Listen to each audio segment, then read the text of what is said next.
మన సన్నిధిలో చేరి ఆరాధించే ఒక విశేషమైన భాగ్యాన్ని దేవుడు మనకు అనుగ్రహించాడు. ఈరోజు మనం ఒక పాఠాన్ని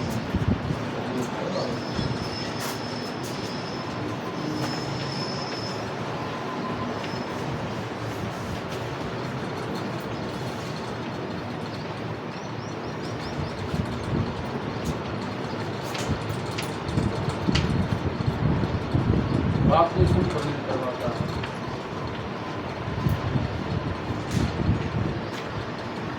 పేరు మార్చుకోవాలి.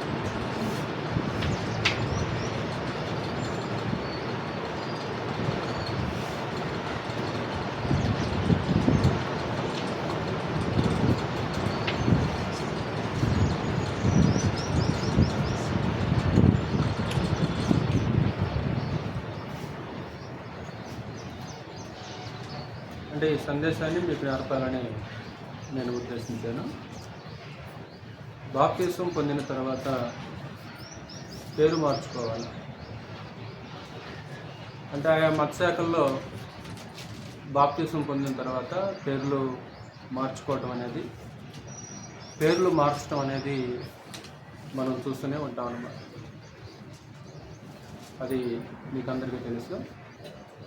బాప్తిసం పొందిన వెంటనే వాళ్ళు ఏం చేస్తారంటే, ఒకవేళ బైబిలులో పేరు కాకపోతే ఆ తల్లిదండ్రులు పెట్టిన పేరుని ఏం చేస్తారంటే వాళ్ళు మారుస్తుంటారు. అంటే పేరు మార్చుకోవాలనే ఒక ఆజ్ఞ కానీ ఒక నియమం కానీ మనకి క్రొత్త నిబంధనలో ఎంత మాత్రం కూడా కనిపించదు. క్రొత్త నిబంధన అనేది అక్షరం కాదు, వాస్తవానికి ఇది క్రొత్త నిబంధన అనేది ఆత్మ. అక్షరాలకు సంబంధించింది కాదు ఈ నిబంధన, ఇది ఆత్మకు సంబంధించిన నిబంధన. వాస్తవానికి బాప్తిసం పొందుతున్నామంటే మనం ఆ బాప్తిసంలో పాతి పెట్టబడుతున్నాం. వాస్తవానికి బాప్తిసం అంటేనే ఏంటి అర్థము? పాతి పెట్టుట, సమాధి చేయుట. మీరును ఆయనతో కూడా బాప్తిసం ముందు పాతి పెట్టబడిన వారే అంటారు. బాప్తిసంలో పాతి పెట్టవలసింది, మనం విడిచిపెట్టవలసింది ప్రాచీన పేరు కాదు, వాస్తవానికి ప్రాచీన స్వభావం. అంటే ఆ ప్రాచీన స్వభావం సిలువేయబడాలి. ఆ ప్రాచీన పురుషుడు పాతి పెట్టబడాలి. ఎందుకంటే చనిపోయాడు ఆ మనిషి.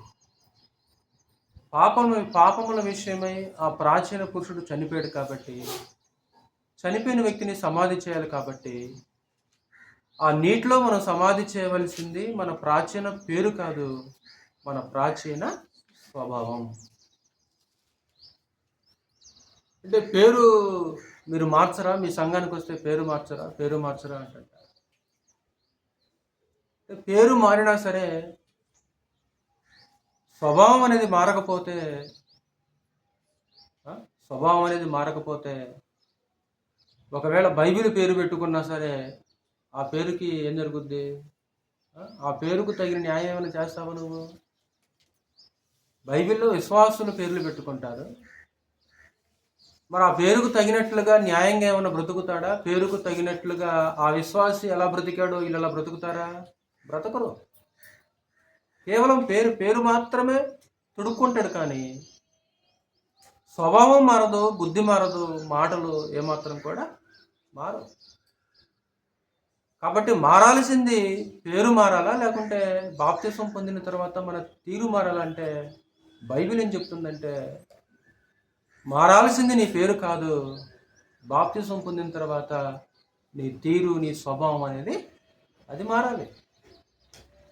అసలు గ్రంథంలో పేరు మార్చుకోమని ఒక నియమం మనకి ఎక్కడ కనిపిస్తుంది అసలుకి?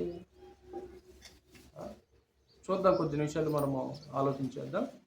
గ్రంథంలో అసలు పేర్లు ఎలా పెట్టారు, దేవుడు అసలు పేర్లు మార్చాడా లేదా అనే విషయాలు ఆలోచించాడు.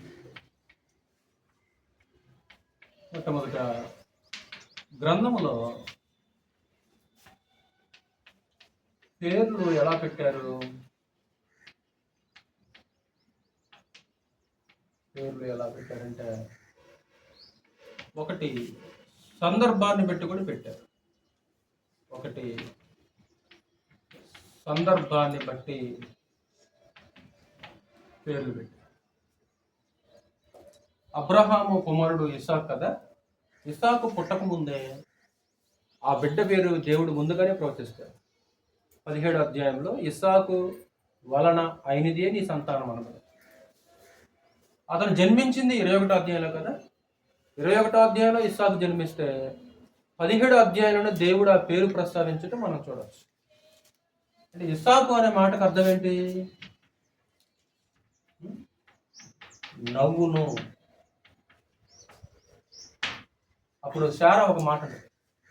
శారా ఏముంటుందో తెలుసామా? ఏముంటుంది ఆవిడ? ఇస్సాకును కన్న తర్వాత ఆవిడ ఏముంటుందో తెలుసా? నా విషయమై వినువారి వల్ల ఏం చేస్తారు? వినువారెల్లా నా విషయమై నవ్వుదురు. వినువారెల్లా నా విషయమై నవ్వుదురు. ఎందుకు నవ్వుతారు? 90 సంవత్సరాల ముసలిది కన్నదంటే ఎలాగుంటుంది మరి?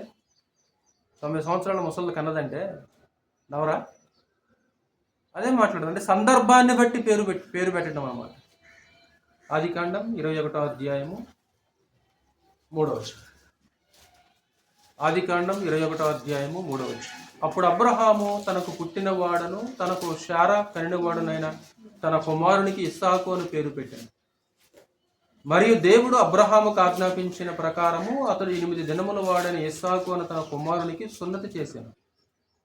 అబ్రహాము కుమారుని ఇస్సాకు అతనికి పుట్టినప్పుడు అతడు 100 ఏండ్ల వాడు. అప్పుడు శారా, దేవుడు నాకు నవ్వు కలగజేశాను, వినువారెల్లా నా విషయమై నవ్వుదురనెను.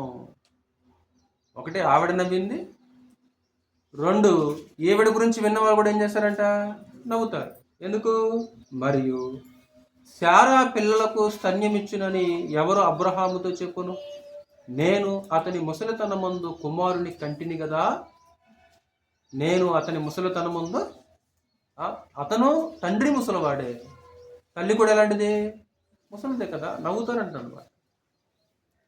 అలాగే లేయా కూడా కుమారులు పుట్టిన తర్వాత కూడా సందర్భానుసారంగా లేయా తన పిల్లలకు పేరు పెట్టుద్ది.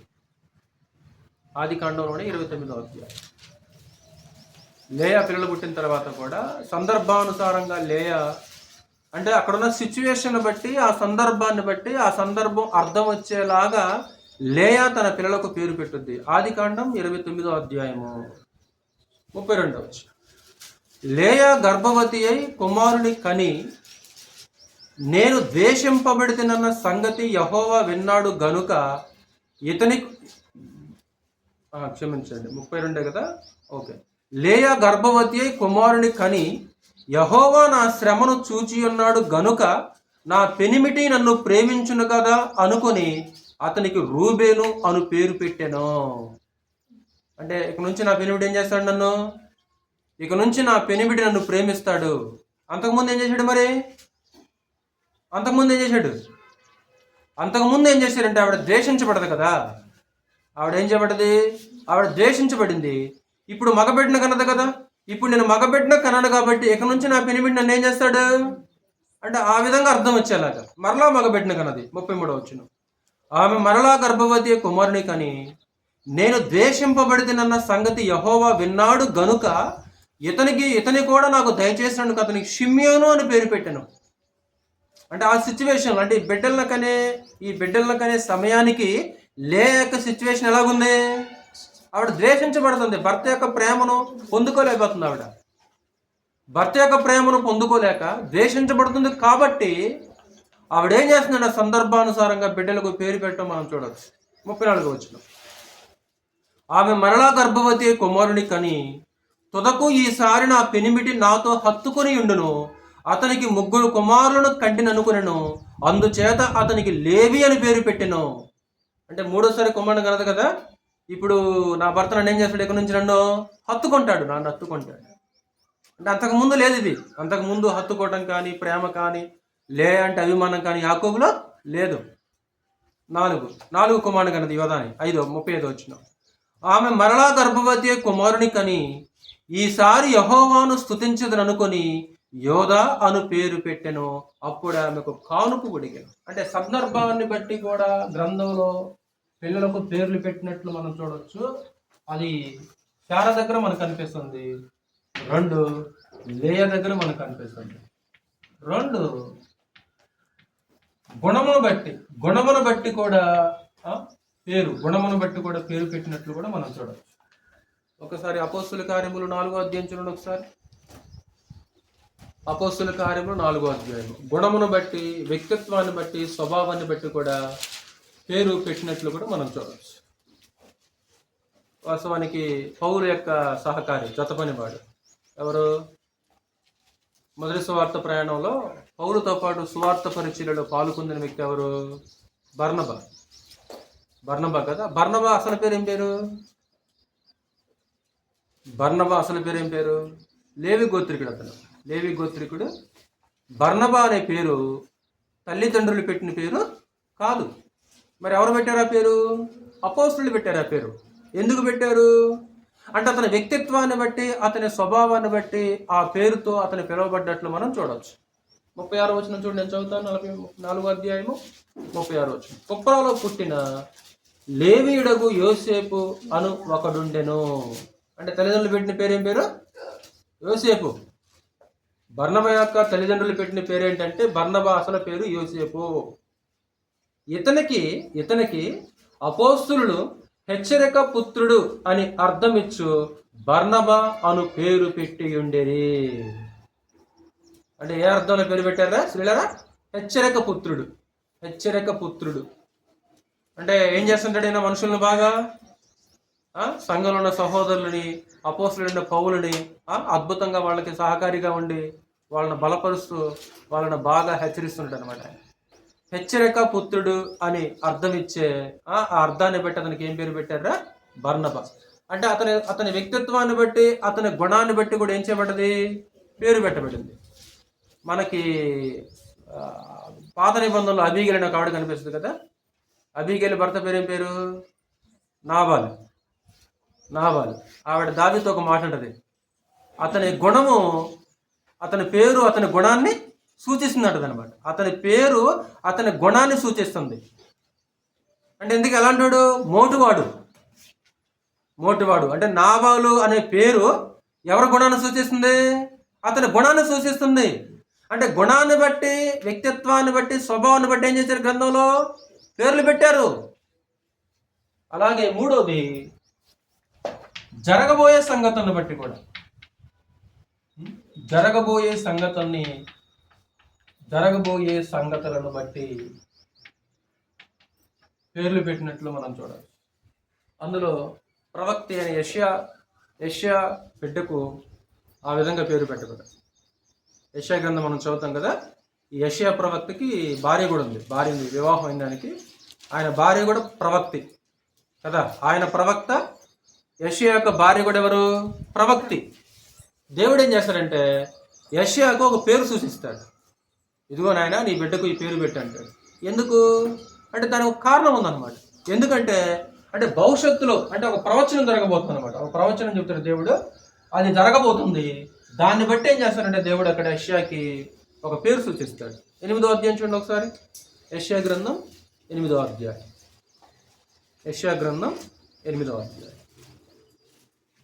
నేను చదువుతాను. 1 నుంచి చూడాలి నేను చదివేటప్పుడు. మరి యెహోవా నీవు గొప్ప పలక తీసుకొని మహేర్ షాలాల్ హష్ బజ్ అను మాటలు సామాన్యమైన అక్షరములతో దాని మీద వ్రాయి. పేరేంటి? మహేరు షాలాల్ హష్ బజ్. దానికి అర్థం ఏంటి? కింద పుట్టినట్లు త్వరితముగా దోపుడుగును, ఆతురముగా కొల్లబెట్టబడును. ఏం చేయబడుద్దంట? అంటే త్వరితముగా దోపుడుగును, ఆతురముగా కొల్లపెట్టబడును. అంటే పేరుకి అర్థం అది. 2వ వచనం. నా నిమిత్తము నమ్మకమైన సాక్ష్యం పలుకుటకు యాజకుడైన ఊరియాను యెబెరెక్యాయు కుమారుడైన జకర్యాను సాక్షులుగా పెట్టేదని వారితో చెప్పగా, నేను ప్రవక్తి యొద్దకు పోతిని. ఆమె గర్భవతి కుమారుని కనగా యెహోవా అతనికి మహేర్ షాలాల్ హష్ బజ్ అను పేరు పెట్టుమో. కాబట్టి యెషయా, నువ్వు నీ బిడ్డకి ఏం పేరు పెట్టాలి? నీ బిడ్డకు నువ్వేం పేరు పెట్టాలంటే మహేర్ షాలాల్ హష్ బజ్. అంటే దానికి అర్థం ఏంటి? త్వరితముగా దోపుడుగును, ఆతురముగా కొల్ల పెట్టబడును. అంటే ఏదో దోచుకోబడుతుంది ఒకటి. దోచుకోబడుతుంది, కొల్ల పెట్టబడుతుంది అనమాట. ఏంటిది ఇంతకది? 4వ వచనం అర్థం చెప్పాడు. 4వ వచనం, ఈ బాలుడు, ఏ బాలుడు? యెషయాకు పుట్టిన కొడుకు నాయన అమ్మ అని అననేరక మునుపు, అంటే మాటలు రాక మునుపు ఏం జరుగుద్ది? అష్షూరు రాజును అతని వారును దమస్కు యొక్క ఐశ్వర్యమును షోమ్రోను దోపుడు సొమ్మును ఎత్తుకొని పోవుదురెను. అంటే ఇప్పుడు దమస్కు షోమ్రోను ఏం చేయబడుతుంది? దోచుకోబడుద్ది. ఎవరి చేత? అష్షూరు చేత. అర్థమైందమ్మా? అష్షూరు రాజును, మరలా చదువుతున్నాడు, అష్షూరు ఈ బాలుడు నాయన అమ్మ అని అననేరక మునుపు అష్షూరు రాజును అతని వారును దమస్కు యొక్క ఐశ్వర్యమును షోమ్రోను దోపుడు సొమ్మును ఎత్తుకొని పోదురెను. అంటే అష్షూరు రాజు సిరియా దేశం మీదకి వచ్చి, ఇశ్రాయేల్ దేశం మీదకి వచ్చి, అందులో ఉన్న సొత్తంతా ఇప్పుడు ఏం చేయబోతున్నాడు? దోచుకుంటాడు. పేరుకి అర్థమవుతాయి కదా, త్వరితముగా దోపుడును ఆతురంగా కొల్ల పెట్టబడును. అంటే భవిష్యత్తులో సిరియాకి ఏం జరగబోతుంది, సిరియాకి ఏం జరగబోతుంది, అలాగే ఇశ్రాయేల్ దేశానికి ఏం జరగబోతుంది అనే ఆ ఉద్దేశాన్ని బట్టి దేవుడు యెషయా కుమారుడికి ఒక పేరు సూచించినట్లు మనం చూడవచ్చు.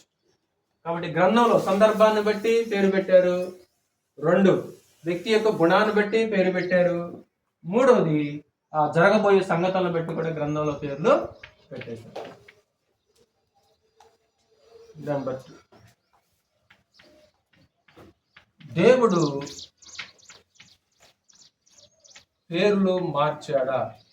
తల్లిదండ్రులు పెట్టిన పేర్లను దేవుడు మార్చాడా గ్రంథంలో? అంటే ఎవరిని చూపిస్తారు వాళ్ళు? దేవుడే పేర్లు మార్చింది అని అంటారు కొంతమంది. ఎవరిని చూపిస్తారు చెప్పండి? తెలుసుగా మీకు పేర్లు గ్రంథంలో పాత నిబంధనలో దేవుడు ఎవరి పేరును మార్చాడా? అంటే అసలు ఏ ఉద్దేశంతో, అసలు ఎందుకు ఆ పేరు పెట్టాల్సి వచ్చింది దేవుడు? ఆ పేరు ఎందుకు పెట్టాల్సి వచ్చింది దేవుడు? వాస్తవానికి తల్లిదండ్రులు పెట్టిన పేరు ఏం పేరు? అబ్రాము. అబ్రాము అనే మాటకు అర్థం ఏంటి? గౌరవనీయుడగు తండ్రి. గౌరవనీయుడగు తండ్రి.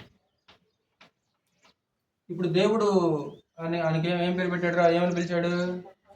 అబ్రహాము అని పిలిచాడు. అబ్రహాం అనే మాటకు అర్థం ఏంటి? అనేక జనములకు తండ్రి. అనేక జనములకు తండ్రి. అనేక జనాల కంటే ఈరోజు కూడా క్రీస్తు యేసుని విశ్వసించిన ప్రతి వ్యక్తికి తండ్రి ఎవరు? అబ్రహాం. ఇది పేరు మార్చినట్లు కాదు, ఇది దేవునికి సంబంధించింది. ఇది దేవునికి సంబంధించి. అబ్రాహాము అనేది తల్లిదండ్రి పెట్టిన పేరు, గౌరవనీయుడకు తండ్రి. అబ్రహాము అంటే దేవుడు అబ్రహామును ఏం చేశాడు? దీవించాడు, ఆశీర్వదించాడు. ఇదిగో లోకంలో ఉన్న జనులందరికీ కూడా నిన్ను ఎలా నియమిస్తున్నాను? నేను తండ్రిగా నియమించేస్తున్నా. నిన్ను అనేక జనములకు తండ్రిగా నియమించేదను అంటాడు. ఇతను భార్య పేరు ఏం పేరు? తల్లిదండ్రులు పెట్టిన పేరు ఏం పేరు? శారయి. శారయి అంటే కలహప్రియ.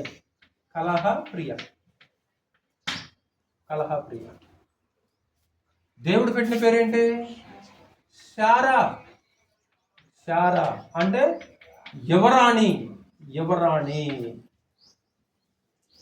శారా అంటే దేవుడు దీవించేస్తున్నాడు ఆ కుటుంబాన్ని, ఆ సంతానాన్ని దేవుడు అద్భుతంగా దీవించేస్తున్నాడు. యువరాణి లేదా రాజకుమారి అనే పేరు అర్థం అన్నమాట.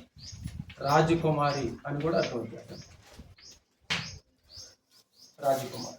ఒకసారి ఆదికాండం 17వ అధ్యాయం చూడండి. ఒకసారి ఆదికాండం 17వ అధ్యాయం. ఆదికాండం 17వ అధ్యాయం చూస్తున్నారా? 5వ వచనంలో, మరియు ఇక మీదట నీ పేరు అబ్రాము అనబడదు, నిన్ను అనేక జనములకు తండ్రిగా నియమించితిని గనుక నీ పేరు అబ్రహాము అనబడును. నిన్ను అనేక జనములకు తండ్రిగా నియమించాను కాబట్టి ఇక నుంచి నీ పేరు ఏమనబడుద్ది అంటాడు? అబ్రహాం. కింద 15వ వచనం, మరియు దేవుడు నీ భార్య అయిన శారయి పేరు శారయి అనవద్దు, ఏలయనగా ఆమె పేరు శారా. కింద పుట్టినోట్లో రాజకుమారి అన్నాడు. ఇక నుంచి ఆవిడ పేరు ఏం పేరు? శారా. నేను ఆమెను ఆశీర్వదించి ఆమె వలన నీకు కుమారుణ్ణి కలగజేసేదను, నేను ఆమెను ఆశీర్వదించేదను, ఆమె జనములకు తల్లి అయి ఉండును, జనముల రాజులు ఆమె వలన కలుగుదురని అబ్రహాముతో చెప్పారు. అంటే నేను ఏం చేస్తున్నాను? ఆమెని ఆశీర్వదిస్తున్నాను. అంటే అది ఆశీర్వాదానికి సూచన. అబ్రహాము అనే పేరు పెట్టడం కానీ, శారా అనే పేరు పెట్టి పిలవటం కానీ, అది దేవునికి ఆశీర్వాదానికి సూచన. అది 2 కదా, 3 పేరు. తల్లిదండ్రులు పెట్టిన పేరేమో యాకోబు. యాకోబు అనే పేరుకి అర్థం ఏంటి? మోసగాడు. పేరుకి అర్థం ఇది. అందరూ అపార్థం చేస్తున్నారు. యాకోబు మోసగాడు అని. పేరుకి అర్థమే మోసగాడు తప్ప అతని వ్యక్తిత్వం మోసం చేసే వ్యక్తిత్వం కాదు. అతని వ్యక్తిత్వాన్ని బట్టి మోసగాడు అనే పేరు రాలేదు. పేరుకి అర్థం అది ఏంటిది? మోసగాడు అనేది పేరుకి అర్థమే తప్ప అతడు జీవితంలో మోసం చేసిండు కాబట్టి మోసగాడు కాదనమాట. ఇప్పుడు దేవుడు ఇతను ఏం చేశాడు? దీవించాడు, ఆశీర్వదించాడు. ఇప్పుడు దీవించి ఆశీర్వదించాడు కాబట్టి ఇతనికి ఏం పేరు పెట్టాడు? ఇశ్రాయేలు అని పేరు పెట్టాడు. ఇశ్రాయేలు అనే పదానికి అర్థం ఏంటంటే దేవునితో పోరాడువాడు. దేవునితో పోరాడేవాడు. తెలుసు కదా మీకు, రాత్రిపూట ఒక దేవదూత వచ్చి, రాత్రంతా కూడా దేవదూతకి యాకోబుకు మధ్య ఏం జరుగుద్ది? ఒక పోరాటం, ఒక పెనుగులాట జరుగుద్ది. ఆ పెనుగులాటలు ఎవరు గెలిచారు? యాకోబే గెలిచాడు. ఆ దూత ఏమంటే, తెల్లవారుతుంది కదా, తెల్లవారుతుంది నన్ను పోనిము అంటాడు. నీవు నన్ను ఆశీర్వదించితేనే కానీ నేను నిన్ను పోనీయను. అప్పుడు ఏమంటాడు దేవుడు? ఇదిగో నువ్వు మనుషులతోటి దేవునితోటి పోరాడి గెలిచిదివి కాబట్టి ఇదిగో ఇక మీద నీ పేరు యాకోబు కాదు, నీ పేరు ఏమనబడుద్ది? ఇశ్రాయేలు అనబడుద్ది. ఇప్పుడు ఇశ్రాయేలు అని పేరు పెట్టిన తర్వాత యాకోబు అని ఎప్పుడు పిలవబడలేదా? ఇశ్రాయేలు అని పేరు మార్చిన తర్వాత, ఇశ్రాయేలు అని పేరు పెట్టబడిన తర్వాత యాకోబు అని పిలవబడ్డా లేదా? పిలువబడ్డాడు. ఇప్పుడు ఆ పేరే మరుగున పడిపోలేదు. ఇప్పుడు నిర్గమకాండం 3వ అధ్యాయంలో పొదలో ప్రత్యక్షమైనప్పుడు అబ్రహాము దేవుడు, ఇస్సాకు దేవుడు, యాకోబు దేవుడు అంటే ఇశ్రాయేలు దేవుడు అన్నాడు అక్కడ. అంటే ఎన్నోసార్లు యాకోబు అని పేరు ప్రస్తావించాడా? యెషయా గ్రంథంలో కూడా యాకోబు నీవు నా సొత్తు అంటాడు. ఎవరిని? ఇశ్రాయేల్ యొక్క జనాంగాన్ని, యోధ జనాంగంతో మాట్లాడుతూ యాకోబు నీవు నా సొత్తు అంటాడు. అంటే ఇశ్రాయేల్ అనే పేరు పెట్టిన తర్వాత దేవుడు ఈ పేరుని మరుగున చేయలేదు. ఇప్పుడు ఇవేదో అన్యజనుల పేర్లు కాబట్టి దేవుడు ఏమైనా మార్చాడా? మార్చలా.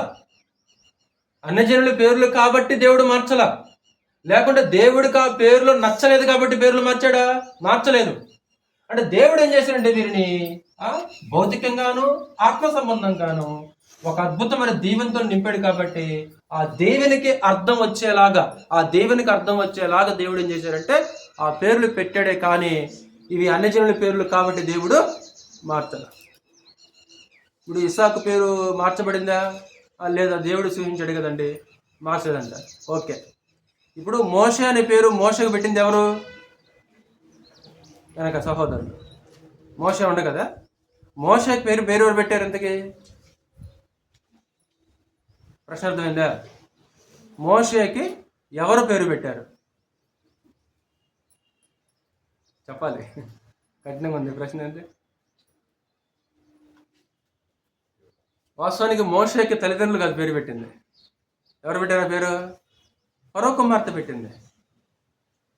ఇప్పుడు ఫరో కుమార్తె పేరు పెట్టింది కాబట్టి దేవుడు ఏమైనా మార్చాడా? మరి మోషేని పిలిచాడు ఆయన. తల్లిదండ్రులు పెట్టిన పేరు కాదు కదా, మరి నీటిలో నుంచి తీయబడ్డాడు కాబట్టి ఇతని పేరు ఏమనబడుతుంది? దగ్గర నుంచి మోషే అని ఫరో కుమార్తె పేరు పెట్టింది. ఇప్పుడు ఒక అన్య స్త్రీ పేరు పెట్టింది కాబట్టి దేవుడు ఏమైనా పేరు మార్చాడా? పేరు మార్చలేదు. కాబట్టి గ్రంథంలో అందరి పేర్లు దేవుడు మార్చలా. అందరి పేర్లు దేవుడు గ్రంథంలో మార్చలేదు.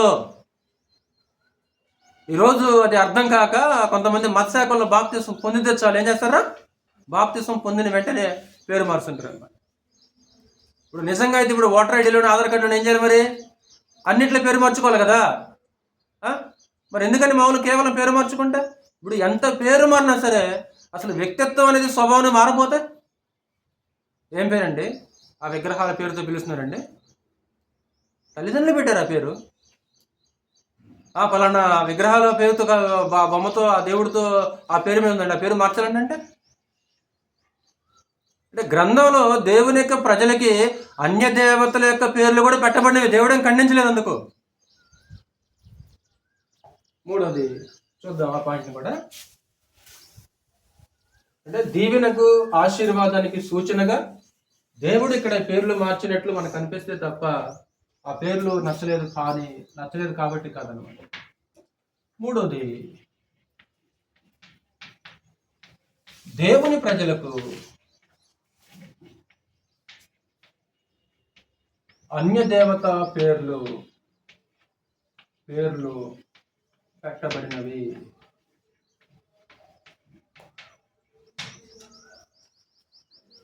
అన్య దేవత పేర్లు పెట్టబడినవరా? ఎవరికి?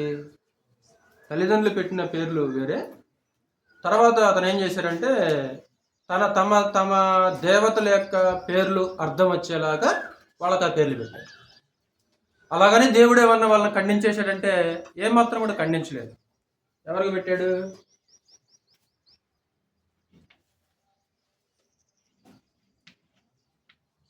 బెల్తషాజర్.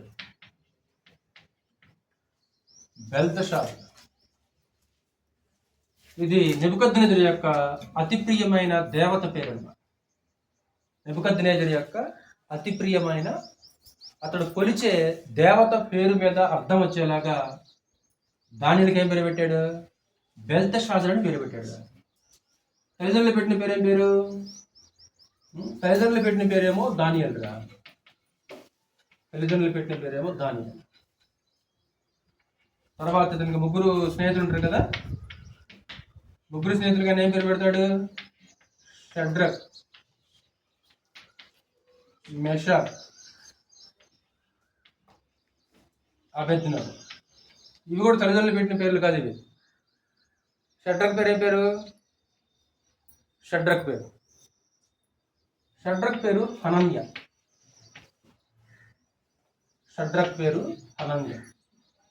మెషాక్ పేరు మెషాయేలు. అబేద్నెగో పేరు అజర్య. ఇవి తల్లిదండ్రులు పెట్టిన పేర్లు. ఇవి తల్లిదండ్రులు దానియేలు, హనన్య, మిషాయేలు, అజర్య. ఇవి తల్లిదండ్రులు పెట్టిన పేర్లు యూదా దేశంలో ఉన్నప్పుడు. తర్వాత నెబుకద్నెజరు యూదా దేశం మీద దాడి చేసి వీళ్ళు బాలురుగా ఉన్నప్పుడు వీళ్ళని ఏం చేశాడు? ఆయన చెరగొని పోయి తన ఆస్థానంలో వాళ్ళు ఉంచుకున్నాడు. తర్వాత వాళ్ళకి ఏం పేర్లు పెట్టాడు? ఇదిగో దానియేలుకు బెల్తషాజరు, హనన్యాకు షడ్రకు, మెషాయేలుకి మెషాక్, అజర్యాకు అబేద్నెగో అని పేరు పెట్టాడు. ఇప్పుడు దేవుడు ఎక్కడన్నా ఖండించినట్లు మనకు కనిపిస్తుందా? కనిపించదు. అంటే ఈ పేరుతో బెల్తషాజర్ దానియేలు ఏం చేయబడ్డాడు? పిలువబడ్డాడు. నెబుకద్నెజరు పెట్టిన పేర్లు ఇవి. ఎక్కువగా మనకు ఈ పేర్లు గుర్తుండవు కదా. హనన్య, మిషాయేల్, అజర్య అనే పేర్లు మనం పలకం సహజంగా. ఏం పేర్లు పెరుగుతాయి ఎక్కువగా? మనము షడ్రక్, మెషక్, అబేద్నెగోలే. ఈ షడ్రక్, మెషక్, అబేద్నెగో హెబ్రీలు పెట్టిన పేర్లు కదనమాట. ఆ కల్దీలు పెట్టిన పేర్లు అవి. మీకు అర్థమవుతుంది అనుకుంటున్నాను నేను చెప్తుంది. అంటే నేను సందేశం ఏంటంటే పేరు మార్చడం అనేది అసలుకి ప్రాముఖ్యత లేనే లేదు. అసలుకి బాప్తిసం పొందిన తర్వాత పేరు మార్చవలసిన అవసరత లేదు. దానియేలు గ్రంథం ముందుగా 4వ అధ్యాయం చూడండి ఒకసారి. దానియేలు గ్రంథం 4వ అధ్యాయం. ఇక్కడ ఆయనకి ఒక కళ వచ్చేస్తుంది. ఆ కళభావాన్ని ఎవరు చెప్పలేరు. ఇప్పుడు దానియేలుని పిలవనంపిస్తాడు. దానియేలుని ఏమని పిలుస్తుంటాడు? 4వ అధ్యాయము 8వ వచనం. కడపట బెల్తే లాకేసిందలే కదా, లారాశాను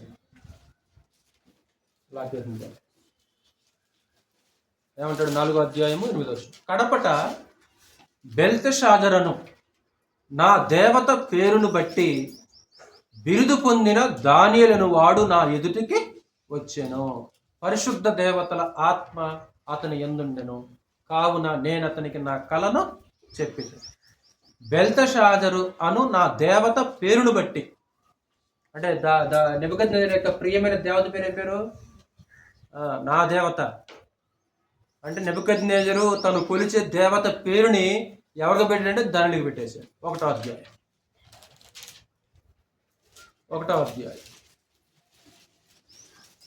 6వ వచనం. 1వ అధ్యాయం 6వ వచనం. యూదుల్లో నుండి దానియేలు, హనన్య, మిషాయేలు, అజర్య అనువారు వీరిలో ఉండిరి. నపుంసకుల అధిపతి దానియేలునకు బెల్తషాజరనియు, హనన్యాకు శద్రకనియు, మిషాయేలునకు మెషాకనియు, అజర్యాకు అబెద్నెగో అనియు పేర్లు పెట్టాను. ఆ చెరగొని పోయిన తర్వాత ఆ బబులోను చెరలో ఉన్నప్పుడు ఆ నపుంసకుల యొక్క అధిపతి ఏం చేశారంటే ఆ నెబుకద్నెజరు యొక్క సెలవు చొప్పున ఆ నలుగురు పేర్లు ఏం చేయడమా మార్చేసాడు కదా. ఆ నలుగురు హెబ్రీ పేర్లను మార్చేసి ఆ అన్యదేవత పేర్లు పెట్టినట్లు మనము చూడొచ్చు. అంటే దేవుని యొక్క ప్రజలకి అన్య దేవతల యొక్క పేర్లు కూడా అలా పెట్టుకోమనేది అర్థం కాదు, పెట్టబడినవి అనే సందేశం నేను చెప్తున్నాను అనమాట. గ్రంథంలో పెట్టుకోమని పర్మిషన్ ఇవ్వట్లేదు, అలా పెట్టుకోవచ్చు అని కాదు, పెట్టుకోమని కాదనమాట. అలా పెట్టబడినట్లు మనకి గ్రంథంలో కనిపించారు.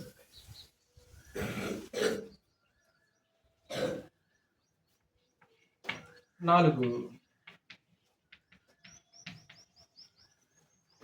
క్రొత్త నిబంధనలో కూడా బాప్తిసం పొందిన తర్వాత పేర్లు మార్చబడలేదు. క్రొత్త నిబంధనలో కూడా బాప్తిసం పొందిన తర్వాత పేర్లు మార్చబడలేదు. రోమపత్రిక 16వ అధ్యాయంలో కొంతమంది పేర్లు మనకు కనిపిస్తుంది. చూడండి ఒకసారి, రోమపత్రిక 16వ అధ్యాయం. నేరియా అనే పేరు ప్రస్తావిస్తాడు. నేరియా. 2 హెర్మే అనే పేరు ప్రస్తావిస్తుంది. హెర్మే. 3 మనకందరూ తెలిసిన మరొక వ్యక్తి అపోల్లో. అపోల్లో అనేది గ్రీకుల యొక్క దేవత పేరు రాసిల్లారా. అపోల్లో అనేది ఉన్నాడు కదా, అపోల్లో ఉంటాడు కదా, పౌలుతో పాటు పనిచేసాడు కదా, మీకు తెలుసు కదా. అపోల్లో ఉన్న వ్యక్తి మన క్రొత్త నిబంధనలో చాలా పరిచయం. ఈ అపోల్లో అనేది గ్రీకు దేవత యొక్క పేరు అనమాట. అంటే నేరియా అనే పేరు, హెర్మే అనే పేరు కనిపిస్తుంది. రోమపత్రిక 16వ అధ్యాయం చూడ ఒకసారి. రోమపత్రిక 16వ అధ్యాయం. నేరియాకును హెర్మేకును వందనములు అని మాట్లాడుతుంటారు. 14వ వచనం చూడ ఒకసారి. అసంకృతుకును, ప్లెగోనుకును, హెర్మేకును, పత్రోపుకును, హెర్మాకును, వారితో కూడా ఉన్న సహోదరులకును వందనములు. హెర్మే అనే పేరు ఉంది కదా. హెర్మే అనేది గ్రీకు దేవత పేరు అనమాట. హెర్మే అనేది గ్రీకు దేవత పేరు. ఒకరోజు లుస్త్రాలో కూడా పౌలుకి ఇదే పేరు పెడతారు. లుస్త్రాలో పౌలు వాక్యం చెప్పినందుకు అతను ముఖ్య ప్రసంగికుడు కాబట్టి అతనికి పెట్టిన పేరేంటో తెలుసా? హెర్మే. బర్నబాను పౌలు అక్కడికి వెళ్తారు కదమ్మా. ఆ బర్నబా పౌలు అక్కడికి వెళ్ళిన తర్వాత వాక్యం చెప్పినప్పుడు బర్నబాకేమో ద్విపత్తి అని పేరు పెడతారు. పౌలు ముఖ్య ప్రసంగికుడు అయినందున అతనికి ఏం పేరు పెట్టారు? హెర్మే అని పేరు పెడతారు. అంటే హెర్మే అనేది అదొక గ్రీకు దేవత యొక్క పేరు అనమాట. అది గ్రీకు దేవత యొక్క పేరు. ఇప్పుడు ఈ హెర్మే అనే వ్యక్తి మనకు కనిపిస్తుంది కదా రోమపత్రిక 16వ అధ్యాయంలో. సంఘంలో ఉన్న వ్యక్తి. ఆయన ఎవరు? సంఘంలో ఉన్న వ్యక్తి. ఇప్పుడు సంఘంలోకి వచ్చిన తర్వాత కూడా హెర్మే అని పిలువబడుతున్నాడా? పేరు మార్చబడిందా? సంఘంలోకి వచ్చిన తర్వాత కూడా, క్రీస్తులోనికి ప్రవేశించిన తర్వాత కూడా హెర్మే అని పిలువబడుతున్నా తప్ప అతని పేరు మార్చబడినట్లు మనకు కనిపించట్లా. అపోల్లో అనేది కూడా ఒక దేవత పేరు అనమాట. అది అపోల్లో అనేది ఒక దేవత పేరు. అదే పేరు పెట్టబడింది, అదే పేరుతోటి ఆయన పిలువబడ్డాడు. కాబట్టి క్రొత్త నిబంధనలో బాప్తిసం పొందిన తర్వాత పేర్లు మార్చినట్లు మనకు ఎలాంటి ఆధారము లేదు. అలాగే 4వది సౌలు. అంతే కదరా, సౌలు. మరి సౌలు పేరు మార్చబడిందిగా. సౌలు పేరు ఏం మార్చబడింది? పౌలుగా మార్చబడింది కదా. మీరేంటి క్రీస్తు సంఘంలో పేర్లు మార్చరండి మీరు? సౌలు పేరు పౌలు ఏంటి కదా. యాకోబు పేరు ఏమైపోయాడు? గతంలో యాకోబు మోసగాడు, ఇప్పుడు ఏమైపోయాడు? ఇశ్రాయేల్ అయిపోయాడు కదా. గతంలో మనం పాపంలో కొనసాగుతూ ఆ పేరు పెట్టుకున్నాం. బాప్తిసం పోయిన తర్వాత ఏం చేయాలి? ఖచ్చితంగా ఇప్పుడు పేరు మార్చుకోవాలి కదా. నిజంగా సౌలుకి పేరు మార్చబడిందా? నిజంగా బాప్తిసం పొందిన వెంటనే, బాప్తిసం పొందిన తర్వాత సౌలుకి పేరు మార్చబడలేదు. బాప్తిసం పొందిన తర్వాత కొంతకాలం, కొన్ని సంవత్సరాల వరకు కూడా ఆయన సౌలుగానే పిలువబడ్డాడు. సౌలుగానే ఆయన పిలిచారు. అపోస్తుల కార్యములు 9వ అధ్యాయం. అపోస్తుల కార్యములు 9వ అధ్యాయం. పౌలుకి బాప్తిసం ఇచ్చింది ఎవరు? అననీయ బాప్తిసం ఇచ్చిన వెంటనే పేరేమన్నా మార్చాడా? మార్చలేదు. బాప్తిసం పొందిన తర్వాత కూడా కొంతకాలం ఆయన ఎలా పిలువబడ్డాడు? 22వ వచనం చూడు ఒకసారి. బాప్తిసం పొందింది 9వ అధ్యాయమే కదా. బాప్తిసం పొందింది 9వ అధ్యాయంలో బాప్తిసం పొందాడు. బాప్తిసం పొందిన తర్వాత 22లో ఏం జరిగింది? చదువు చేయలేదు ఒకసారి. 22వ వచనంలో, అయితే సౌలు మరి ఎక్కువగా బలపడి ఈయనే క్రీస్తు అని రుజువు పరచుచు దమస్కులో కాపురమున్న యూదులను కలవరపరిచెను. అంటే సౌలు అంటే బాప్తిసం పొందిన తర్వాత సువార్త ప్రకటిస్తున్నప్పుడు ఆయన ఏం చేశారంటే సౌలుగానే పిలువబడ్డాడు. 24 వచనం కూడా చదువు ఒకసారి. వారి ఆలోచన అదిగో సౌలు. 11వ అధ్యాయం చూడు ఒకసారి. 11వ అధ్యాయం 25వ వచనం. అంతటా అతడు అంటే బర్నబా అంతటా అతడు సౌలును వెతకుటకు తార్సునకు వెళ్ళి అతన్ని కనుగొని అంటే ఎంతకాలం కొంతకాలం ఏం చేయబడ్డా? ఆయన సౌలుగానే పిలువబడ్డాడు. 30వ వచనం కూడా 11:30. అలాగున చేసి బర్నబా సౌలు అనువారి చేత ఏంది యెరూషలేము పట్టణంలో కరువు వచ్చిందమ్మా. యెరూషలేము పట్టణంలో కరువు వచ్చేసిందని అంత్యోగణ సంఘం ఏం చేసింది? కొంత సహాయాన్ని యెరూషలేము పట్టణం పంపాలని నిశ్చయించారు. అప్పుడు ఎవరెవరికి ఇచ్చారంటారు ఆ సహాయాన్ని? బర్నబా, రెండోది సౌలు. అంటే బాప్తిసం పొందిన వెంటనే సౌలు పౌలుగా మార్చబడ్డా? మార్చబడలేదు. అననీయ బాప్తిసం ఇచ్చిన వెంటనే పేరు మార్చలేదు. 11:30లో 12:25 కూర్చోడు ఒకసారి. 12:25 ఆ యెరూషలేము పట్టణంలో సహాయం అందించిన తర్వాత తిరిగి మరల వాళ్ళు ప్రయాణమై బర్నబాయు సౌలును తమ పరిచర్య నెరవేర్చిన తర్వాత మార్కు అను మారు పేరు గల యోహానును వెంట పెట్టుకొని అదిగో సౌలు 13వ అధ్యాయము 1వ వచనం కూడా చదువు. 13:1 కూడా. అంత్యోక్యలో సంఘములో బర్నబా, నిగేర్ అనబడిన సుమయోను, కురేనీయుడైన లూకియా, చతుర్థాధిపతి అయిన హేరోదుతో కూడా పెంచబడిన మనయేను, సౌలు అను ప్రవక్తలను. సౌలు సంఘంలో ఎవరున్నారు? అంత్యోక్య సంఘంలో ఎవరున్నారు? సౌలు అని ఒక బోధకుడు ఉన్నాడు. ఇప్పుడు పరిశుద్ధాత్మ కూడా ఆయన ఏమని పిలుస్తున్నాడు తెలుసా? 2వ వచనం చదువు. వారంటే పైన చెప్పబడిన వాళ్ళు. వారు ప్రభువును సేవించుచు ఉపవాసము చేయుచుండగా పరిశుద్ధాత్మ అంటే ఇప్పుడు పరిశుద్ధాత్మ మాట్లాడుతున్నాడు. పరిశుద్ధాత్మ నేను బర్నబాను సౌలును పిలిచిన పని కొరకు వారి నాకు ప్రత్యేక పరుచులని వారితో చెప్పాను. ఇప్పుడు పరిశుద్ధాత్మ కూడా ఏమని పిలుస్తున్నాడు? శ్రవణం సౌలుని పిలుస్తున్నాడు. పరిశుద్ధాత్మ కూడా ఏమని పిలుస్తున్నాడు అంటే ఇదిగో బర్నబాని సౌలుని నా పని కొరకు ప్రత్యేకించండి అని పరిశుద్ధాత్మ మాట్లాడుతున్నాడు. ఏమా తర్వాత నెక్స్ట్ 7వ వచనం కూడా చదువు. 7వ వచనం కూడా. ఇతడు వివేకము గలవాడైన సెర్గి పౌలు అను అధిపతి యొద్ద ఉండెను. అతడు బర్నబాను సౌలును పిలిపించి అదిగో సౌలును పిలిపించి నెక్స్ట్ ఏమంటాడు తర్వాత? ఇప్పుడు 10వ వచనం 9వ వచనం చదువు. అందుకు పౌలు అనబడిన సౌలు. ఇప్పుడు ఇక్కడ వచ్చేసిందిరా పౌలు అని. అంతకంటే ముందుగా సంఘంలో ఎంతో కాలం కొనసాగాడు కదా. ఎంతో కాలం సంఘంలో కొనసాగినా సరే ఆయన పేరు ఏం పిలువబడదురా? సౌలుగానే పిలువబడదు తప్ప అననీయ ఆ దమస్కులో బాప్తిసం ఇచ్చిన వెంటనే ఆయన పేరు ఏమైనా మార్చాడా? సత్యవతక మార్చలేదు. మార్చాలి అనే నియమము అసలు గ్రంథంలో కనిపించదు అనమాట. బాప్తిసం పొందిన వెంటనే పేరు మార్చుకోవాలనేది అది మనిషి యొక్క ఆచారం అనమాట. అది మనుషులు పెట్టిన నియమం అనమాట. అది మనుష్య నియమే తప్ప దైవ నియమం ఎంత మాత్రం కూడా కాదు. అంటే చూడండి, మనుష్య నియమాన్ని ఆసక్తితో ఆచరిస్తున్నారు, కానీ దైవ నియమాన్ని మాత్రం తొంగలో తొక్కేస్తున్నారు అనమాట మనుషులు. సౌలు అనేది చరిత్రకారులు ఎక్కువగా పండితులు ఏమంటారంటే ఇది యోధా పేరు అనమాట. యోధాలో ఇప్పుడు పౌలుకి యోధా పౌరసత్వం మాత్రమే కాకుండా రోమా పౌరసత్వం కూడా పౌలుకు ఉందా లేదా? ఉంది. నేను పుట్టుకతో రోమేన్ అంట కదా, నేను పుట్టుకతోనే రోమేయుడిని, నాకు రోమ పౌరసత్వం ఉంది.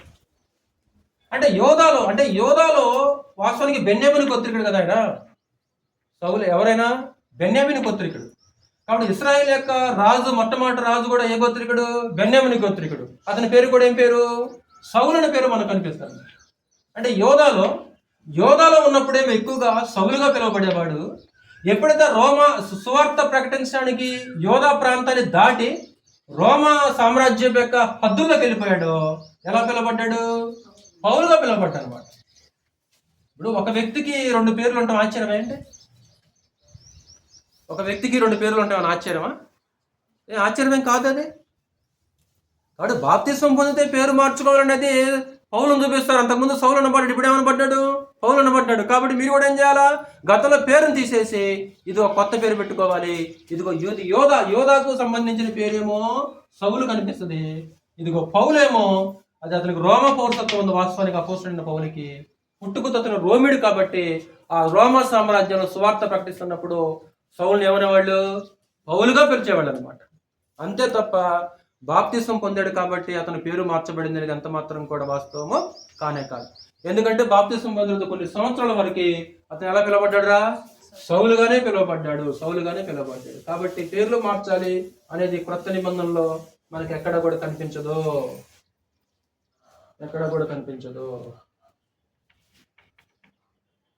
నెంబర్ 5, మారవలసినది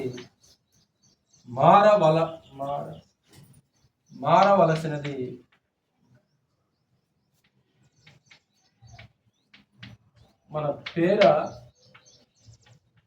లేకుంటే మన స్వభావమా? అంటే మారవలసింది పేరు కాదు, స్వభావం మారాలి, తత్వం మారాలి. దావీదు అని పేరు పెట్టినంత మాత్రాన బాప్తిసం పొందిన దావీదు, లేకుంటే పేతురు, లేకుంటే తిమోతి, లేకుంటే బర్నబా. ఇప్పుడు పేరు పెట్టుకున్నంత మాత్రాన ఇప్పుడు మనిషి బర్నబా అయిపోతాడు. బర్నబాలకు పనిచేస్తారా ఏంటి? దావీదు లాంటి వ్యక్తిత్వం వచ్చేస్తుంది అతనికి, తిమోతి లాంటి వ్యక్తిత్వం అతనికి వచ్చేస్తుందా? ఇప్పుడు ఎందుకు మారవలసింది పేరా అంటే మారవలసింది పేరు కాదు, మన తీరు మారాలి, స్వభావం మారాలి, బుద్ధి మారాలి.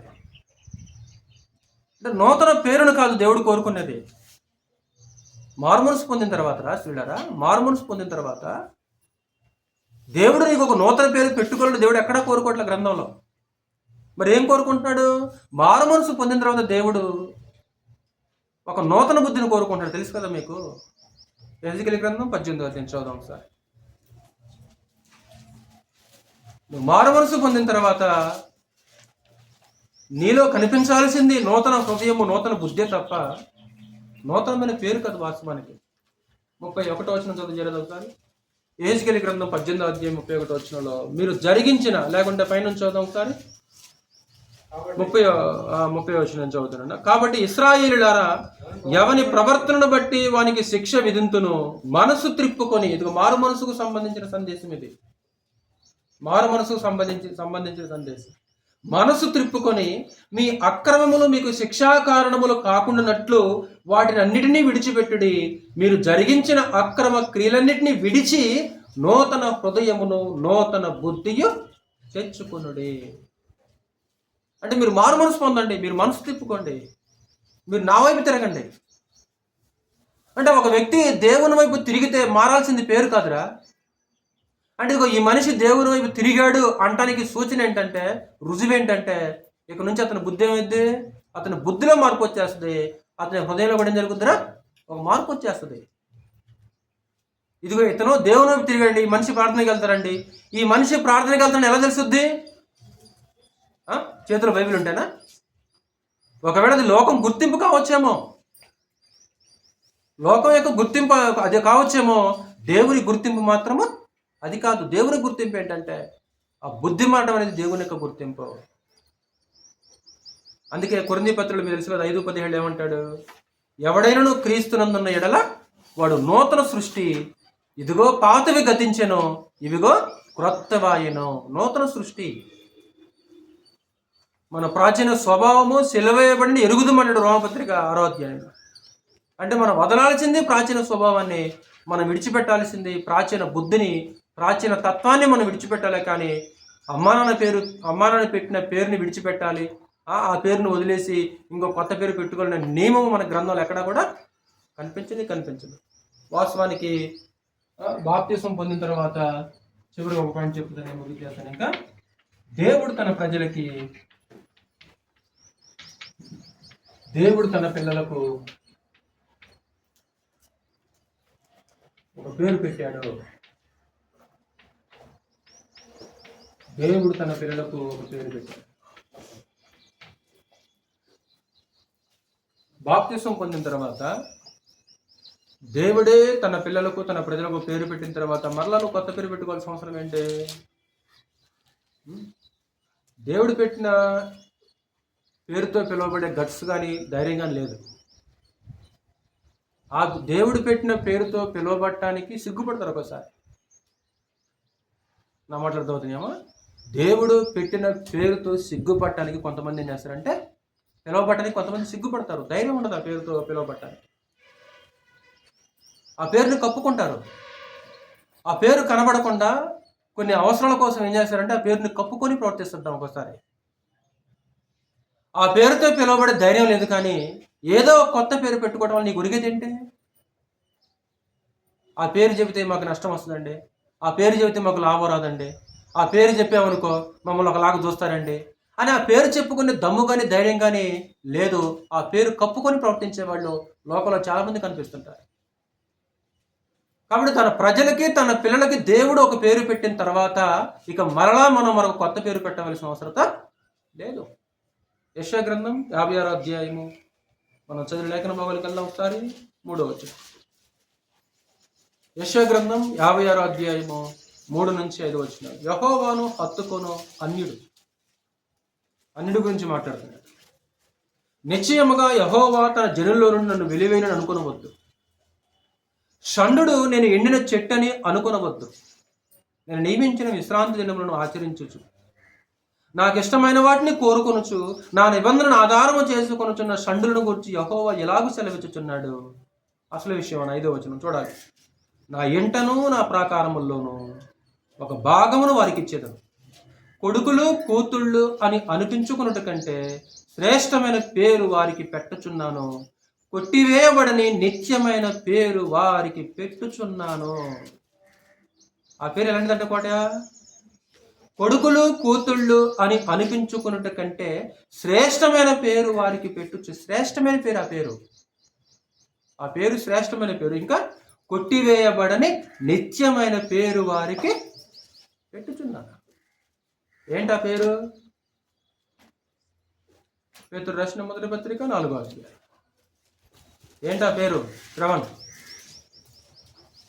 చెప్పాలి. కోట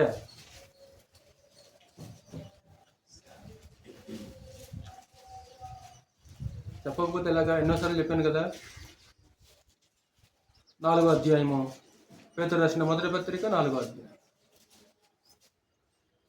16వ వచనం. ఎవడైనను క్రైస్తవుడైనందుకు బాధ అనుభవించిన ఎడల అతడు సిగ్గుపడక ఆ పేరును బట్టి ఏ దేవుణ్ణి మహిమపరచవలెను. ఆ పేరు ఏ పేరు? ఆ పేరు ఏ పేరు? క్రైస్తవుడు అనేది పేరా లేకుంటే బిరుదది? పేరు. క్రైస్తవులు అనేది పేరు. అది యెషయా గ్రంథం ఇందాక మనం చదివాం కదా 56వ అధ్యాయంలో. అందుకే అక్కడ ఏమంటాడు, సిగ్గుపడక. అంటే ఆ పేరు చెప్పుకోవడానికి కానీ ఆ పేరు గురించి చెప్పుకోవడానికి ఏం చేయకూడదంట, మేము క్రైస్తవులు వండి అని చెప్పుకోవడానికి సిగ్గుపడకూడదు. మేము క్రైస్తవులు వండి అని చెప్పుకోవడానికి ఏం చేయకూడదు, మేము క్రిస్టియన్స్ వండి. ఒకవేళ ఆ పేరు కనుక బయట చెప్పామనుకో ఏం జరుగుద్ది, ఒకవేళ బెనిఫిట్స్ రావేమో. ఇప్పుడు బెనిఫిట్స్ రావు కాబట్టి ఏం చేద్దాం, ఆ పేరుని కప్పుకుందాం, ఆ పేరును కొంతకాలం కప్పుకుందాం. అంటే దేవుడు పెట్టిన పేరు చెప్పుకునే ధైర్యం ఉందా? లేదు, సిగ్గుపడుతుంటా ఆ పేరు చెప్పాలంటే. క్రిస్టియన్స్ చెబితే ఏమైనా అనుకుంటారేమో చూసేవాళ్ళు అని, నలుగురు చెప్పాలనుకున్నా సరే చిన్నతనంగా ఉంటుంది ఒక్కోసారి. కొంతమంది మనుషులు చిన్నతనంగా ఉంటుంది అది. అంటే ఎందుకంటే క్రైస్తవుని చెప్పుకోవడం కొంతమందికి చిన్నతనంగా ఉంటుంది, కొంచెం సిగ్గుపడుతుంటారు అనమాట అది. కానీ ఇక్కడ రచయిత ఏమంటాడంటే, పేతురు మాట్లాడుతూ అసలు ఆ పేరును బట్టి మీరు ఏం చేయకూడదంట, సిగ్గుపడక ఆ పేరును బట్టి దేవుడిని ఏం చేయాలి, క్రైస్తవుడు అయినందుకే బాధ వచ్చింది అనుకో. ఎందుకు వచ్చింది బాధ? బాధ ఎందుకు వచ్చింది? క్రైస్తవుడు అయినందుకే బాధ. క్రైస్తవుడు కాకపోతే ఈ బాధ ఉండదు. క్రైస్తవులం కాలేదనుకున్నా సజీలన్ గారు, ఈ బాధ ఉండదన్నా. క్రైస్తవులం అయ్యేందుకే బాధ వచ్చింది. అప్పుడు ఆ బాధ వచ్చినప్పుడు ఏం చేయాలంట మనము? ఆ బాధ వచ్చినప్పుడు ఏం చేయాలి? తలదించుకోవాలా? తలదించుకోమంటలా, సిగ్గుపడమంటలా, పేరును దాచుకోమంటలా.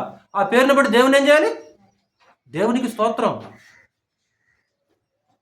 కానీ మనం తలదించుకుంటాం కదా. ఆ పేరును బట్టి ఏదైనా బాధ కానీ కష్టం కానీ శ్రమ కానీ వచ్చిందనుకో ఎలాగుంటాం మనం? ఆ పేరుతోటి ఆ పేరును మనం ధరించుకొని మనం ఏం చేయాలంటే దేవునికి మహిమ కలిగే విధంగా మనం బ్రతకాలి. ఇది పరలోకపు దేవుడు పెట్టిన పేరు అన్న, ఈ పేరు మనుషులు పెట్టిన పేరు కాదు ఇది. క్రైస్తవులు అనేది ఏదో ఒక మతస్థాపకుడు లేకుంటే ఏదో ఒక వ్యక్తి, ఒక విద్యావేత్త లేకుంటే ఒక తత్వవేత్త పెట్టిన పేరు కాదు ఈ పేరు. ఇది సాక్షాత్తు పరలోకపు దేవుడు తన ప్రజలకు పెట్టిన పేరు ఈ పేరు. ఆయన పేరు పెట్టిన తర్వాత బాప్తిసం పొందిన తర్వాత మరలా మనకంటూ కొత్త పేరు పెట్టవలసిన అవసరత లేదు లేదు లేదు. మరి పెట్టుకుంటున్నారు కంటే వాళ్ళు తెలియక పెట్టుకుంటున్నారు. వాళ్ళకి లేఖనాలను అపార్థం చేసుకొని ఆ గ్రంథంలో కొంతమంది పేర్లు మార్చడం కదా కాబట్టి పేర్లు మార్చుకుంటున్నారు. దేవుడు ఏదో కావాలని పేర్లు నచ్చక, అవి అన్య దేవతల పేర్లు కాబట్టి దేవుడు ఏం మార్చలేదు. కాబట్టి దేవుడు మనకు ఒక విశేషమైన పేరు పెట్టింది కాబట్టి ఆ పేరుతోటి దేవుణ్ణి మహింపరుస్తూ ఆ పేరును బట్టి మనం సిగ్గుపడకుండా ధైర్యంగా మనం ముందుకెళ్దాము. మారవలసింది మన పేరు కాదు, కానీ మన తీరు మారాలి, మన మాట తీరు మారాలి, మన చూపు మారాలి, మన ఆలోచన మారాలి, మన స్వభావం మారాలి. మారాల్సింది నీ మాట తీరు. అంతకుముందు ఎలా మాట్లాడుతున్నావు ఇప్పుడు అలానే మాట్లాడుతున్నావు. అంతకుముందు నీ కళ్ళు ఎలా చూస్తున్నావు ఇప్పుడు కూడా అంతే కళ్ళు ఎలా చూస్తున్నాయి. అంతకుముందు ఎలాగ ఆలోచిస్తున్నావు ఇప్పుడు కూడా అంతే ఆలోచిస్తున్నావు. ఏం మారలా? ఆలోచన మారలా, చూపు మారలా, మాట మారలా, నడక మారలా. కానీ పేరు మాత్రం మారింది. ఏం పేరు పెట్టుకున్నాడు? పౌలుని పెట్టుకున్నాడు. ఉపయోగం ఏంటి? యేసుని పెట్టుకున్నాడు. ఉపయోగం ఏంటి? అమ్మా నాన్న పేరు తీసేసి ఇదిగో బైబిల్ అన్న పేరు పెట్టుకున్నంత మాత్రం నువ్వు ఆ స్థాయిలో వెళ్ళిపోతావేంటి? కాబట్టి మన స్వభావాన్ని, మన తత్వాన్ని, మన బుద్ధిని మార్చుకుంటే దేవుడు అద్భుతంగా సంతోషిస్తాడు. ఆ రూపంలో ముందుకెళ్లాల్సిందిగా ప్రేమపూర్వక వేడుకుంటూ ముగించేస్తున్నాను. ఒకసారి బోటికి వెళ్ళి చూడండి. ఒకసారి బాప్తిసం పొందిన తర్వాత పేరు మార్చుకోవాలనే సందేశాన్ని ఆలోచన చేశాం. గ్రంథంలో పేర్లు ఎలా పెట్టారు? ఒకటి సందర్భాన్ని బట్టి కదా, సందర్భాన్ని బట్టి. రెండోది గుణమును బట్టి, ఆ స్వభావాన్ని బట్టి. అలాగే మూడోది జరగబోయే సంగతులను బట్టి. మహేర్ షాలాల్ హజ్బజ్, త్వరితముగా దూకుడగును, పొల్ల పెట్టబడును. ఏం చెప్పండి? అషూరులు వచ్చేసి దమస్కుస్ అంటే సిరియాను, రెండోది షోమ్రోన్ అంటే ఇశ్రాయేలీలు. ఆ అషూరులు వచ్చేసి దోచుకుంటారు కాబట్టి అషియా ఇదిగో నీ బిడ్డకి పలాని పేరు పెట్టండి. అలాగే రెండోది దేవుడు ఏమైనా పేర్లు మార్చాడా? నచ్చక పేర్లు మార్చాడా? కాదు. దేవుడు వాళ్ళని ఏం చేశాడు? దీవించాడు. అక్కడ ఇదిగో నువ్వు ఇక్కడ నుంచి నేను ఏం చేస్తున్నాను. అంతకుముందు ఆయన విశ్వాసులు తండ్రి కాదు. ఆ 17వ అధ్యాయంలో దేవుడు నియమించిన దగ్గర నుంచి ఆ మనిషి అనేక జనములకు తండ్రి. అలాగే ఇదిగో నీ మీద నీ పేరు యాకోబు అనబడదు. ఏమనబడదు దగ్గర నుంచి? ఇశ్రాయేలు. ఎందుకని? నువ్వు దేవునితో పోరాడావు, మనుషులతో పోరాడావు, పోరాడి గెలిచావు కాబట్టి ఇక్కడ నుంచి నీ పేరు ఏమనబడుద్ది? ఇశ్రాయేలు. ఆడు ఇశ్రాయేలు అని పెట్టిన తర్వాత యాకోబు అని పిలవబడలేదా? పిలిచిండుగా. క్రొత్త నిబంధనలు కూడా పిలిచాడు కదా ఎన్నోసార్లు. పాత నిబంధనలు కూడా పిలిచాడు కదా, యాకోబు దేవుండి, యాకోబు దేవుండి అని, యాకోబు నీవు నాకు సొత్తు అని. అలాగే మోషే అని పేరు పెట్టాడు. మోషే అని పేరు పెట్టింది తల్లిదండ్రులు కాదు కదా. దేవుడు ఏమన్నా పేరు మార్చేసాడా? మరి మార్చలేదు. దేవుని ప్రజలకు అన్ని దేవతల యొక్క పేర్లతో పిలువబడ్డట్లు కూడా మనం చూడవచ్చు. దానియేలుకు బెల్తెషాజరు, హనన్యాకు మెషాకు, ఆ శద్రకు, మిషాయేలుకు ఏం పెట్టాడు, మెషాకు, అజర్యాకు అబేద్నెగో పేర్లు పెట్టాడు. అంటే వాళ్ళ దేవత పేర్లకు అర్థం వచ్చేలాగా ఆ నెబుకద్నెజరు వాళ్ళకి పేర్లు పెట్టింది. మరి క్రొత్త నిబంధనలు ఏమైనా పేర్లు మార్చారా? మార్చలేదు. నేరి అనే పదానికేమో సముద్ర దేవత అని పేరు, హెర్మే అనేదేమో గ్రీకు దేవత పేరు, అపోల్లో అనేదేమో అపోల్లో దేవత యొక్క పేరు. అపోలోనే పిలువబడుతున్నాడు, ఆయన అపోలోగానే పిలువబడుతున్నాడు, అపోలోని చేర్చుకున్నాడు. అపోలో తరపున అకుల ప్రిస్కిల కొరింథీ పట్టణానికి సిఫారసు పంపించేస్తుంటారు. నేను నాటాను, అపోలో వచ్చి నీళ్ళు ఏం చేశాడు, నీళ్లు పోసేశాడు, అపోలోగానే పిలువబడ్డాడు. మరి సౌలు పేరు మార్చబడింది కంటే సౌలు పేరు మార్చబడలేదు. ఎక్కడ మార్చింది? బాప్తిసం పొందిన తర్వాత స్వార్థ ప్రకటిస్తూ సంఘంలో కూడా కొంతకాలం కొనసాగిన తర్వాత ఎలా పిలువబడ్డాడు ఆయన? సౌలుగానే పిలువబడ్డాడు. మరి పౌలు అన్నాడు కదా, అంటే రోమ సామ్రాజ్యం కిందకి వెళ్తున్నప్పుడు, సువార్తను పట్టిస్తున్నప్పుడు రోమ పౌరసత్వం అతనికి ఉంది కాబట్టి ఎలా పిలువబడ్డాడు? పౌలుగా పిలువబడ్డాడు. అంతే తప్ప బాప్తిసం ఇచ్చిన అననీయ ఏమన్నా పేరు మార్చాడా? పేరు మార్చలేదు. కాబట్టి మారవలసింది మన పేరు అంటే కాదు, మన స్వభావం మారాలి. దేవుడు తన పిల్లలకు ఒక పేరు పెట్టాడు కాబట్టి మనం మరలా ఇంకో కొత్త పేరు పెట్టుకోవాల్సిన అవసరం లేదనమాట. ఆ దేవుడు పెట్టిన పేరు గురించి సిగ్గుపడకుండా ఆ పేరును బట్టి దేవుణ్ణి మహింపరుస్తూ ఆత్మ సంబంధులకు బ్రతుకుగా శ్రద్ధగా మీ అందరికీ ప్రభునామములో వందనాలు.